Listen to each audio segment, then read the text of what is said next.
में जिम्मेदारी का महत्व केवल हमारे व्यक्तिगत जीवन में ही नहीं बल्कि हमारे समाज में भी होना चाहिए।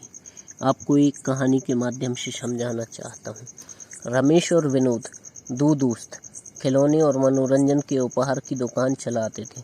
वे दोनों अपने व्यवसाय से बड़े ही खुश और संतोष से परिपूर्ण थे।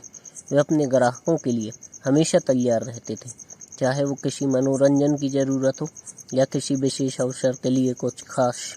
एक दिन एक बड़े और अच्छे व्यापार के मौके की खबर सुनकर उनका मन बहुत खुश हुआ।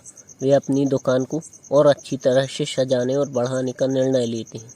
हमें जिम्मेदारी से इसे सजाना होगा, रमेश ने कहा। यह हमारा बिजनेस है और हमें इस पर पूरी तरह से ध्यान देना होगा। विनोद ने सहमति दिखाई और फिर दोनों नए आयोजनों की योजना बनाते हैं, नई वस्तुओं का चयन करते हैं और ग्राहकों के साथ बेहतर सेवा प्रदान करने का सोचते हैं। एक साल बाद उनकी दुकान में उन्हें बड़ी सफलता दिखाई दी। वे बड़ी तादाद में ग्राहकों को सेवा देने लगे और उनकी आवश्यकताओं को पूरा करने के लिए हमेशा तैयार रहते थे। इसके बाद एक दिन रमेश नोटिस करता है कि एक गरीब युवक आंखों में उम्मीद लिए दुकान के बाहर खड़ा है। उस युवक ने पूछा, क्या मुझे आपकी दुकान पर काम करने का मौका मिल सकता है?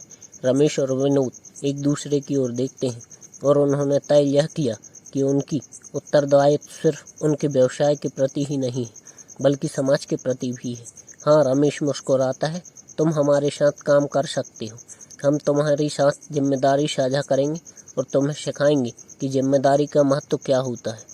युवक खुशी खुशी उनके साथ काम करने को तैयार हो जाता है। रमेश और विनोद ने उसे नए कौशल सिखाए और उसके साहस को बढ़ाया। इस प्रेरक प्रसंग से हमें यही सीख मिलती है कि जिम्मेदारी का महत्व हमारे व्यक्तिगत जीवन में ही नहीं बल्कि हमारे समाज में भी होता है।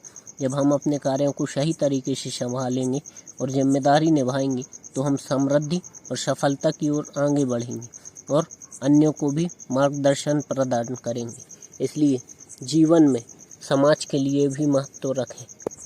में जिम्मेदारी का महत्व केवल हमारे